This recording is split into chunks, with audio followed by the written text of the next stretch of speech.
आप सभी का आज के वीडियो में हेलो बच्चों, कैसे हो आप लोग। तो आप सभी का आज के वीडियो में बहुत बहुत स्वागत है।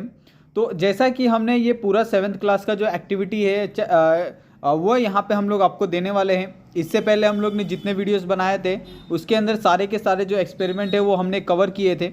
और लास्ट में आपका जो पार्ट 2 का एक्टिविटीज़ था वो एक्टिविटी सारे के सारे एक्टिविटी हम लोग एक ही वीडियो में कवर करने वाले हैं। ओके, तो इस वीडियो को आप एंड तक देखिएगा, आपको सारे के सारे एक्टिविटी विथ आंसर आपको यहाँ पे मिलने वाले हैं। ओके, और फिर भी अगर आपको कहीं डाउट लगेगा तो आप लोग मुझे कमेंट कर लेना, ठीक है। जो भी आपके डाउट्स होंगे वो हम क्लियर कर देंगे। और आप चाहे तो हमारा टेलीग्राम का जो चैनल है वो भी आप ज्वाइन कर सकते हैं और वहाँ पे भी आपके जो भी क्वेश्चन है, आप चाहे 8 में जाते हो, 9th में जाते हो, 10th में जाते हो, तो वो सारे के सारे जो क्वेश्चन है वो सारे के सारे क्वेश्चन वहाँ पे आपको सॉल्व करके मिलेंगे, ठीक है। तो अभी हमारा जो वीडियो है उसको स्टार्ट करते हैं और देखते हैं कि यहाँ पे जो एक्टिविटी है वो एक्टिविटी का आंसर क्या है, क्वेश्चन क्या है। ओके, तो यहाँ पे आप देख सकते हैं कि ये हमारा पहला एक्टिविटी है। तो पहले एक्टिविटी में हमें सिंपल सा यहाँ पे observe the complete and chart, ठीक है। तो सिंपल सा हमें ऑब्जर्व करना है और कंप्लीट द चार्ट करना है। जैसे लोटस का हैबिटेट क्या होता है, टाइप ऑफ रूट क्या होता है, कैरेक्टरिस्टिक्स ऑफ लीव क्या है, कैरेक्टरिस्टिक्स ऑफ स्टेम क्या है, ये सारी चीज़ें हमें लोटस, कैक्टस और बनियान, तो बनियान ट्री यानी जो बरगद का ट्री होता है उसके बारे में यहाँ सारी चीज़ें लिखनी है। ओके, तो ये आपको समझ गया होगा, ये बहुत ही ईजी है। उसके बाद नेक्स्ट यहाँ पे अगर हम लोग आगे बढ़े तो सेकंड क्वेश्चन यहाँ पे आप देख सकते हैं कि observe the bodies of the frog, duck and the tortoise. तो आपको क्या करना है, सिर्फ ऑब्जर्व करना है एक मेढक का, डक का, बतख का और टॉर्टोइस यानी छोटा सा जो कछुआ होता है उसके बॉडी को ऑब्जर्व करना है। और उसके हिसाब से यहाँ पे टोटल 4 क्वेश्चन पूछे हैं कि of what use are their legs of the this animals. तो उसके एनिमल्स के जो लेग्स है तीनों के उसके बारे में बताने हैं। What help frog to breathe under water. तो आप सभी को पता है कि जो फ्रॉग होते हैं वो अंडर वाटर भी ब्रीथ कर सकते हैं। तो ये क्या है, कौन सा ये कैरेक्टरिस्टिक है, क्या फिनोमिना है, तो ये सारी चीज़ आपको बतानी है। Of what use are the long hind legs of the frog. Okay, तो आपको पता है कि फ्रॉग्स के जो पीछे वाले लेग होते हैं वो बहुत बड़े होते हैं, तो उनका इस्तेमाल क्या है। Why doesn't duck get wet in the water. तो आपने कभी हमेशा देखा होगा कि डक जो होता है वो कंटिन्यूसली पानी के अंदर ही रहता है अब मोस्ट ऑफ द टाइम, और उसके अंदर स्विम करता रहता है, लेकिन उसके बावजूद भी जो उसके पंख है वो कभी गीले नहीं होते हैं। ये आपने अगर देखा होगा कभी, अगर आप किसी लेक के बाजू में गए हो, किसी तालाब के बाजू में अगर गए होंगे तो वहाँ पे आपको ये सारी चीज़ें आप देख सकते हैं। और उसके बाद आप क्या करो, ऑब्जर्व करो, आप उसका देखो कि ये सच में ऐसे गीले क्यों नहीं है। ओके, तो यहाँ पे तो आंसर लिखा है, फिर भी हम ऐसा करने के लिए आपको कह रहे हैं। ओके, उसके बाद complete the following chart from your own observation. Okay, own observation बोला है यानी खुद के ऑब्जर्वेशन से, जैसे एनिमल हो गया और यूज ऑफ एडेप्टेशन।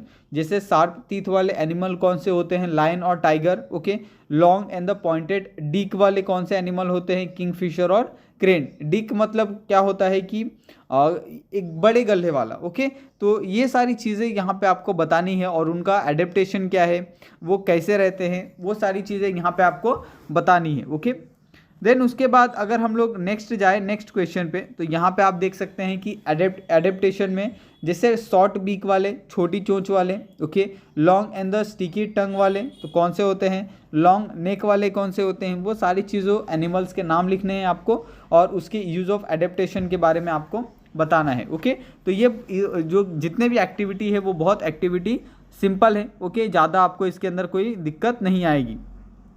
तो अभी हम लोग सेकेंड एक्टिविटी की तरफ बढ़ते हैं। सेकेंड एक्टिविटी यहाँ पे आप देख सकते हैं एडेप्टेशन का है। ओके, तो इसके अंदर मेरे हिसाब से कुछ भी नहीं है, तो ये आपको एज इट इज़ सिर्फ रीड करने के लिए कहा है, तो आप क्या करेंगे, इसको रीड कर लेंगे। ओके, तो ये आप समझ गए।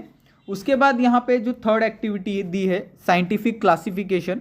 तो साइंटिफिक क्लासिफिकेशन आपने किया होगा, आपके क्लास के बुक में आपने देखा होगा, साइंस की बुक में, जैसे हम लोग kingdom, phylum, class, order, family, genus, species, ये सारी चीज़ों में हम लोग क्या करते हैं, कैरेक्टरिस्टिक्स करते हैं। तो इसमें सिर्फ 2 ही चीज़ों का यहाँ पे हमें पूछा है, एक तो मैंगो का, मैंजीफेरा इंडिका, ओके, मैंजीफेरा, उसके बाद एक ह्यूमन का यानी होमोसेपियंस। ओके, तो ये 2 चीज़ों का क्या करना है, आपको कैरेक्टरिस्टिक्स लिखना है, उनके किंगडम्स के बारे में लिखना है, उनके फाइलम के बारे में लिखना है, class, order, family, genus and species.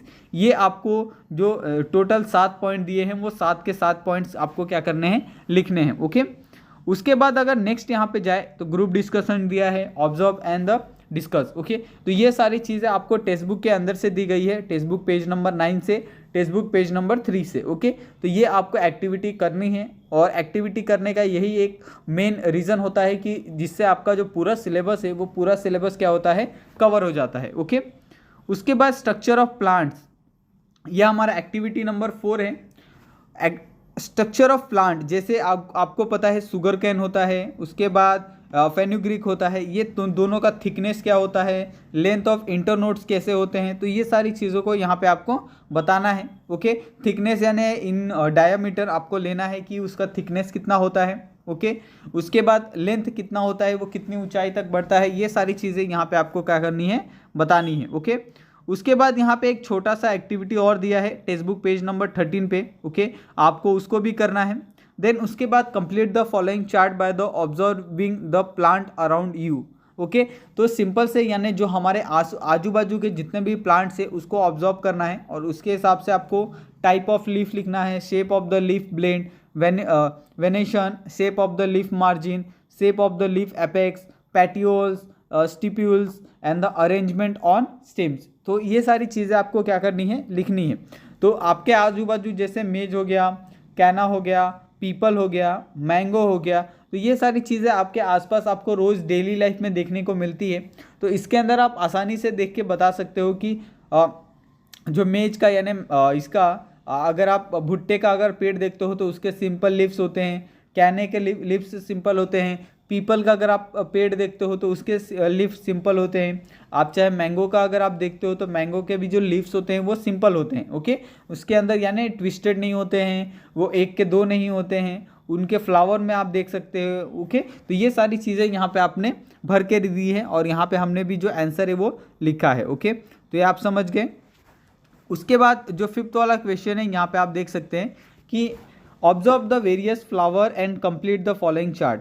तो वेरियस फ्लावर में यहाँ पे रोज़ लिया हमने, हिबिस्कस लिया है और मोगरा लिया है। ओके, तो इसमें क्या कैरेक्टरिस्टिक्स आपको बताने हैं, जैसे नंबर ऑफ सेपल्स कितने होते हैं, सेपल्स फ्री यूनाइटेड होते हैं या नहीं होते ये आपको बताना है, नंबर ऑफ पेटल्स कितने होते हैं ये आपको बताना है, पेटल्स फ्री यूनाइटेड होते हैं या नहीं होते ये आपको बताना है, और form of androecium and the gynoecium. Okay, तो इसके अंदर एंड्रीशियम होता है या गाइनोशियम होता है ये आपको बताना है। ओके, तो तीनों का जो आंसर है यहाँ पे ऑलरेडी हमने लिख के दे दिया है, तो आपको इसके अंदर कोई भी दिक्कत नहीं आने वाली है। ठीक है, उसके बाद अगर नेक्स्ट एक्सपेरिमेंट की तरफ हम लोग बढ़े तो नेक्स्ट एक्सपेरिमेंट यहाँ पे एक्टिविटी देख सकते हो आप कि प्रॉपर्टीज ऑफ वाटर। तो प्रॉपर्टीज़ ऑफ वाटर आपको साइंस की बुक में आपने पढ़ा होगा कि प्रॉपर्टीज़ ऑफ वाटर उसके अलग अलग फिनोमिना होते हैं हर एक लिक्विड के कंपैरिजन में। ओके, कि आपने सुना होगा कि जब वो माइनस में जाता है वाटर तभी वो सॉलिड होता है, जमता है, बर्फ़ बनता है, लेकिन बिल्कुल ऐसा नहीं है। ओके, वो जब 4 डिग्री पे होता है जो उसका टेम्परेचर, तब से वो क्या होता है, फ्रीजिंग पॉइंट उसका चालू हो जाता है। ओके, और वहीं से वो क्या होता है, फ्रीज होना स्टार्ट हो जाता है। ठीक है, तो यहाँ पे आप देख सकते हैं, यहाँ पे आपको पूरा जो डायग्राम है वो दिखाया गया है कि किस तरीके से सारी चीज़ें हैं कि अगर आप पानी को किसी भी वेसल में डालो, किसी कंटेनर में डालो, किसी बाउल में डालो, तो वो सेम उसका क्या करता है, शेप ले लेता है। ओके, तो ये आप समझ गए होंगे। उसके बाद यहाँ पे आप देखो कि एक्टिविटी नंबर 6 दी है, न्यूट्रिशन।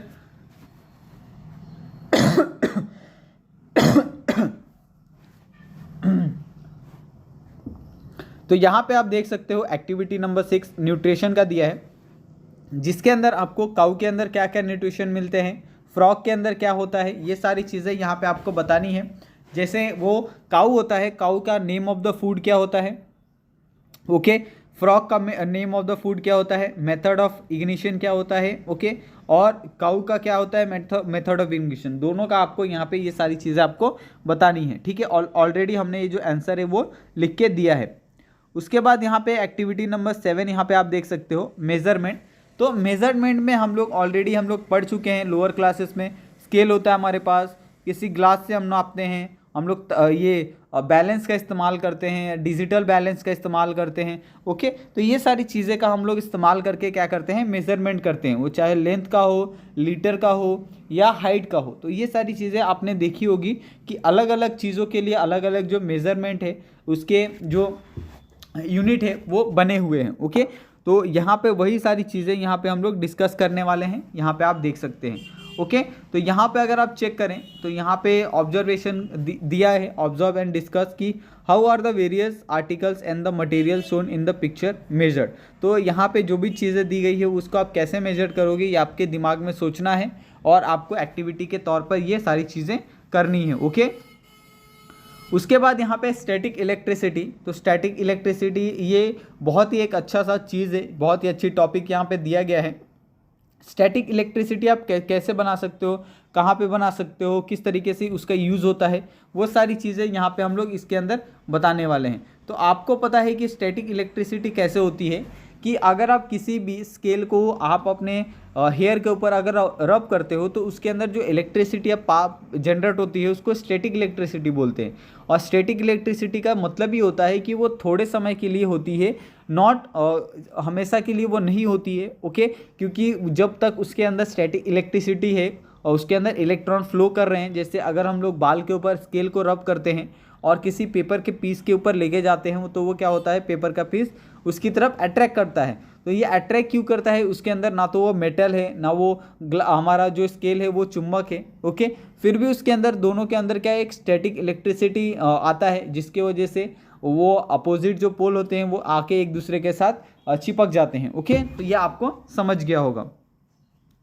उसके बाद यहाँ पे अगर आप चेक करो तो 9th वाला जो एक्सपेरिमेंट है फोर्स, तो फोर्स में भी ये एक न्यूटन का बहुत ही कमाल का ये है लॉ है कि according to the Newton's law of motion force is apply on the object acceleration take place. अगर आप किसी चीज़ पे अगर आप फोर्स अप्लाई करते हो, ओके, तो ऑफकोर्स अगर आप किसी भी चीज़ पे अगर आप फोर्स अप्लाई कर देते हो तो ऑफकोर्स उसका क्या होगा, मूवमेंट होगा, एक्सेलरेशन होगा। तो इसी को हम लोग क्या बोलते हैं, न्यूटन्स लॉ ऑफ मोशन बोलते हैं। ओके, और इसका ऐसा यूनिट भी दिया है मीटर पर सेकेंड स्क्वायर, और GCS यूनिट भी दिया है एक्सेलरेशन का सेंटीमीटर पर सेकेंड स्क्वायर। ओके, तो ये सारी चीज़ें आपको ध्यान रखनी है। उसके बाद यहाँ पे एक्टिविटी नंबर 10 है, यहाँ पे देख सकते हैं good and bad conductor of heat.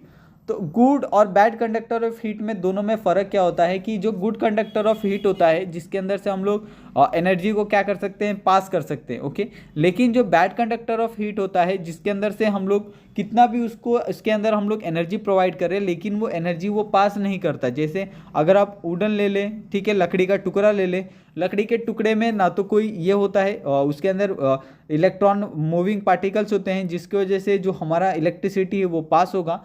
लेकिन ऐसा अगर आप किसी मेटल के साथ करें तो मेटल के जो पार्टिकल्स होते हैं, जो उसके इलेक्ट्रॉन होते हैं, वो तुरंत रिएक्ट करना एक्साइटेड स्टेट में आ जाते हैं, जैसे उसको इलेक्ट्रिसिटी मिलती है। ओके, और वो एक एंड से दूसरे एंड तक वो आसानी से इलेक्ट्रिसिटी पास हो जाती है। लेकिन ऐसा आपको लकड़ी के टुकड़े में नहीं देखने को मिलेगा। ठीक है, तो ये आप ध्यान रखें।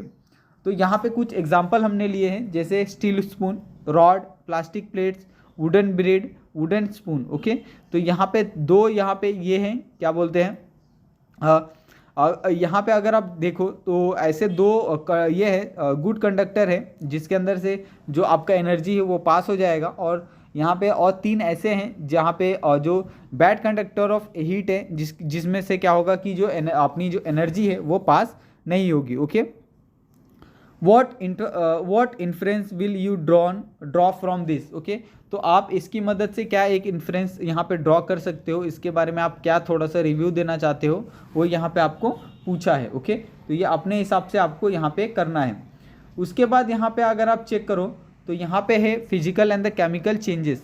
जैसे यहाँ पे फिजिकल और केमिकल चेंजेस मतलब अगर आप देखते हो कि किसी लिक्विड का सॉलिड में कन्वर्जन होता है, किसी सॉलिड का लिक्विड में होता है, लिक्विड का गैस में होता है, तो ये सारी चीज़ों को हम लोग क्या बोलते हैं, फिजिकल एंड केमिकल चेंज बोलते हैं।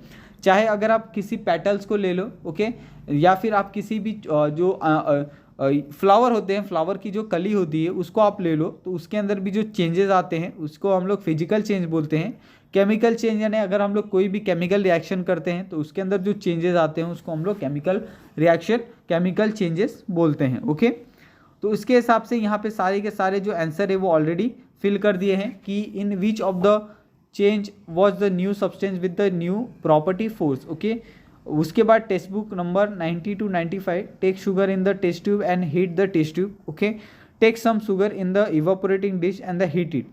तो उसके बाद यहाँ पे आपको एक दूसरा यहाँ पे कंफर्म करने के लिए कहा गया है। ओके, उसके बाद use strong hold and the magnesium ribbon in the flame of observe what change to place in the stove to experiment. Okay, तो यहाँ पे आपको ये सारी चीज़ें यहाँ पे ऑलरेडी फिल करके दी गई है, तो आपको यहाँ पे कोई दिक्कत होने वाली नहीं है। उसके बाद कैन यू टेल, तो ये आपको बताना है। ओके, कि यहाँ पे जो भी क्वेश्चन यहाँ पे हम लोग पूछने वाले हैं वो आपके हिसाब से कैसा है। Okay, you made a link from the glass pieces, how will you change the shape of the link to give it to the original shape। तो आप कैसे, अगर आप किसी ग्लास शेप को, किसी ग्लास को अगर आप कोई शेप दे देते हो तो आप उस ग्लास शेप को कैसे चेंज करोगे। तो इसका एक ही चीज़ है, उसको मैं आप क्या करो, हीट प्रोवाइड करो।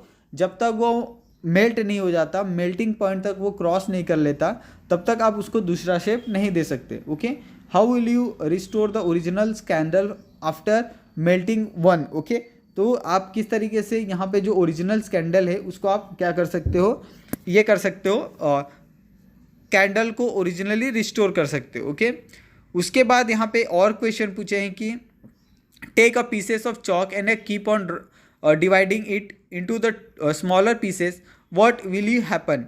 ओके, तो यहाँ पे ये भी कहा गया है कि अगर हम लोग इसको स्मॉल पीसेस में अगर कन्वर्ट करते हैं तो इसका क्या उस पर इम्पैक्ट पड़ेगा। Okay, when a drop of ink with the handkerchief, what effect does it happen on the cloth of handkerchief. Okay, उसके बाद यहाँ पे नीचे और भी क्वेश्चन है, यहाँ पे एक बार हम लोग देखते हैं।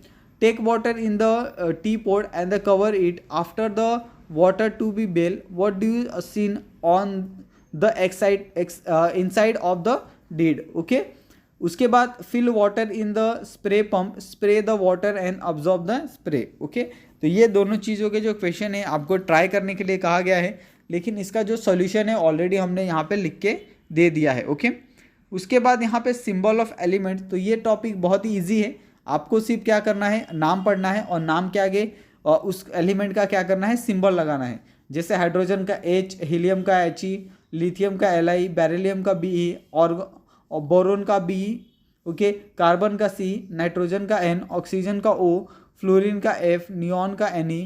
ओके, तो इस तरीके से यहाँ पे आपके जो भी यहाँ पे एलिमेंट दिए हैं उनके सामने आपको क्या करना है, सिंबल के नाम लिखने हैं। ओके, उसके बाद एक्टिविटी नंबर 13 जिसमें हम लोग को साउंड दिया है। ओके, तो साउंड कैसे कैसे अलग अलग तरीक़ों से प्रोड्यूस किया जा सकता है इसके बारे में यहाँ पे आपको बताया है। ओके, तो ये वाला जो एक्सपेरिमेंट है, ये वाली जो एक्टिविटी है, ये एक्टिविटी बहुत ही कमाल की है। इससे आपको बहुत सारी जो चीज़ें हैं वो सीखने के लिए यहाँ पे मिल रही है। ओके, तो यहाँ पे अगर आप चेक करो तो यहाँ पे अलग अलग अगर आप किसी वुडन लेते हो, वुडन ब्लॉक को लेते हो, वायर को लेते हो, वुडन बोर्ड को लिखते हो। ओके, और उसके अगर आप एक्सपेरिमेंट करते हो तो आपको जो अलग अलग जो आवाज़ है वो आपको यहाँ पे सुनने को मिलेगी। ओके, और उस हिसाब से यहाँ पे जो अपना रिव्यू है वो आपको यहाँ पे क्या लिखना है। ठीक है, उसके बाद यहाँ पे आपको in a ruler is kept on the table, is any possible, will it produce sound. Okay, तो अगर आप किसी भी vibrating produce it the ruler and the sound is produces, अगर आप किसी भी रूलर को अगर टेबल के ऊपर रखते हो तो क्या वो साउंड प्रोड्यूस करेगा।